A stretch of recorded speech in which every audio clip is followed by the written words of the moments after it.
700-800 साल पहले की बात अर्ज कर लो। कहते हैं मरी हुई भैंस पड़ी थी, एक औरत काले बुरके में नकाब पोश आई और उस बीबी ने मरी हुई भैंस का खंजर से गोश्त काटा, थैले में डाला और दौड़ी। कहते हैं मेरे ज़हन के अंदर ख्याल आया कि बीबी कोई होटल चलाती है और मुर्दा जानवर का गोश्त लोगों को खिलाती है। वैसे तो जासूसी मना है, इस नीयत से कि मुसलमानों को बचाऊं उसके पीछे हो लिया। कहते हैं वो गलियां गुजरती गुजरती कूफे की तंग गली में गई, एक बड़ा सा दरवाजा लकड़ी का, बड़ा फाटक जो पुराने शहरों में होते। कहते उस बड़े फाटक पर उसने जोर जोर से दस्तक दी, दोनों हाथों से दरवाजा खुला। वो औरत अंदर दाखिल हुई तो 3-4 बच्चियां झट से उसके गिर्द इकट्ठी हो गई। अम्मा कुछ लाई हो? तो रोने लगी, कहने लगी मैं कुछ नहीं ला सकी। कहने लगी ये मुर्दा जानवर का गोश्त है और हुजूर ने फरमाया जब मरने लगो तो मुर्दार खा के भी जान बचा लो। अब मैं देखती हूं तुमसे खड़ा नहीं हुआ जाता, ना खाओगी तो गिर पड़ोगी, ये मुर्दा ही है, पका लो। कहते हैं अगले लफ्ज उस औरत ने कहे तो मैं बाहर खड़ा चीखने लगा। वो कहने लगी हम सैयदजादियां हैं, सदका ज़कात खा नहीं सकती, पर सब रोगां दा रोग मुहम्मद, जिसका नाम गरीबी, कंड वला के लंघ जांदे सब दोस्त यार करीबी सैयद है, सदका ज़कात ये मुर्दार खा के गुजारा करो। कहते हैं फिर उस औरत ने चारों बेटियों को सीने से लगाया, कहने लगी तुम्हारा बाप जिंदा होता तो ये दिन ना सैयद भी और यतीम भी और मिस्कीन भी। फिर वो रोई। हज़रत अब्दुल्ला बिन मुबारक कहते हैं जोर जोर से दरवाजे पे दस्तक दी, बीबी बाहर आई, कौन है? तो मैंने कहा मैं अब्दुल्ला बिन मुबारक हूँ, मुहद्दिस हूँ, जमाना मुझे जानता है, मेरे शागिर्दों की लिस्ट बड़ी लंबी है। कहने लगी अच्छा तू? कहने लगा ये 300 दिनार है, तू मेहरबानी करे तो रख ले, चले अपना काम करें हम जाने हमारा। कहते मैंने जमीन पे घुटने टेक के ना तो सैयदजादी के आगे हाथ बांध दिए। मैंने कहा मैं नौकर हूं, तुम औलाद हो, मैं खादम हूं, तुम नस्ल हो, मेहरबानी करो, मेहरबानी मेरे ऊपर मेहरबानी, पैसे रख लो। कहते मैंने वो पैसे दिए, मैं वापस लौटा। यार कहने लगे चल, मैंने कहा नहीं मैंने नहीं आज करना। कहने लगे कोई नया प्लाट लेने का प्रोग्राम बन गया, कोई नई इन्वेस्टमेंट, लोग ताने देते हैं ना, पर जे का यार दे नाम दा मिले मेना उन झोली पा लइए पुंजे सुटिए ना, जे कर यार दे नाम दी मिले सूली झूठा झूठ लइए पिछाटिए ना। कहते मैंने कहा यार जैसे तुम्हारी मर्जी समझ लो, ये मेरा राज है, मैं बताता नहीं। फरमाते हैं लोग हज करने चले गए, मैं वतन आ गया, 6 माह के बाद काफले लौटे, जाग के सुनना जरा बात। मेरे नबी ने फरमाया तू मेरे उम्मती की परेशानी दूर कर, अल्लाह कामिल हज का सवाब देगा।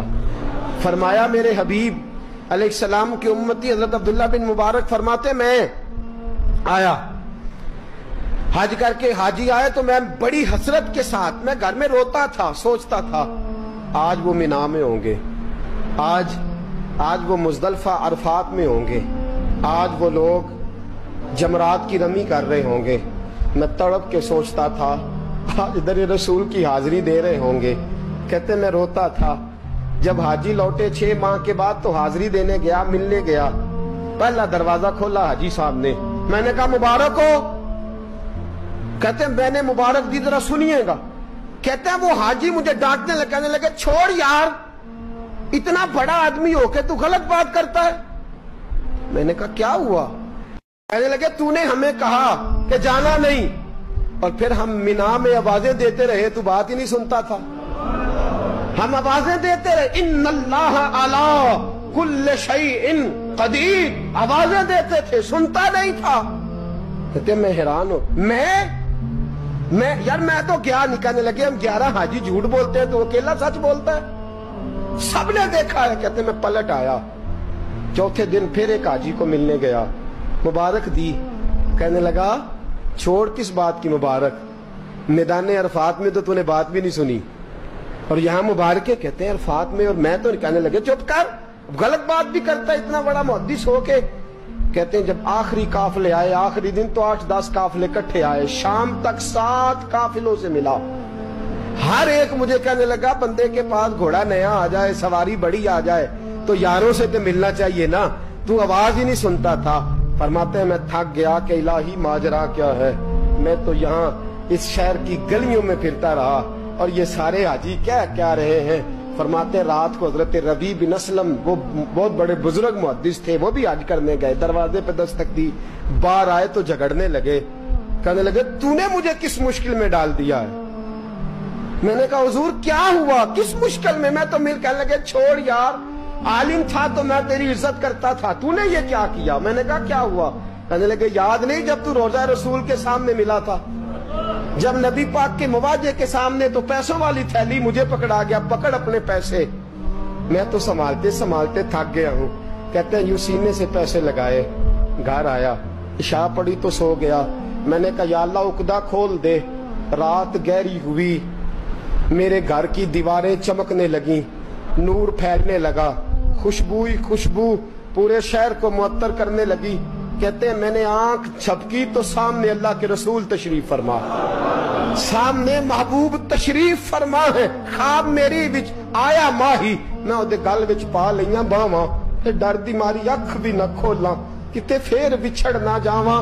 فرماتے میں محبوب پاک کی زیارت کی تو نبی پاک علیہ السلام کا دیدار کر کے پھوٹ پھوٹ کے رویا. اب میرا دل تھا حضور بولے, کوئی بات کرے. محبوب بولے, لب کھولے. فرمایا کیا؟ حضور نے فرمایا میں تجھے کتنے اور گواہ بھیجوں کہ تیرا حج ہو گیا ہے. میں کتنے گواہ بھیجوں کہ حج تیرا بے پرواہی ویکھ سجن دی, جتھے کسے دی پیش نہ جاوے انہیں تاجاں والے در در رولے, منگتے ہیں تخت بٹھاوے, آدم کسے نو کارا مل دئی, کسے نو کارا, کسے نو کارا مل دئی, کوئی کعبے ہو خالی آوے. فرمایا کتنے گواہ بھیجوں کہ حج ہو گیا. میرے حبیب نے فرمایا اٹھ کے تھیلی کھول کے گیل لے, تو نے 300 دینار دیے تھے, میں نے 600 کر کے واپس کیے. فرمایا کن؟ حضرت عبداللہ بن مبارک نے 60 حج فرمائے. اس کے بعد کتنے حج کیے؟ ایک فرض کیا ہوا تھا 61 ہو گئے. فرماتے میں بار بار گیا اور جب بلایا سرکار نے خود ہی انتظام ہو گئے. فرماتے ہیں بار بار میرے حبیب نے فرمایا تو آ چاہے نہ آ, رب نے تیرے نام کا فرشتہ بنا دیا ہے جو قیامت تک تیری طرف سے حج کرتا رہے گا. قیامت تک تیری طرف سے منا, مزدلفہ, عرفات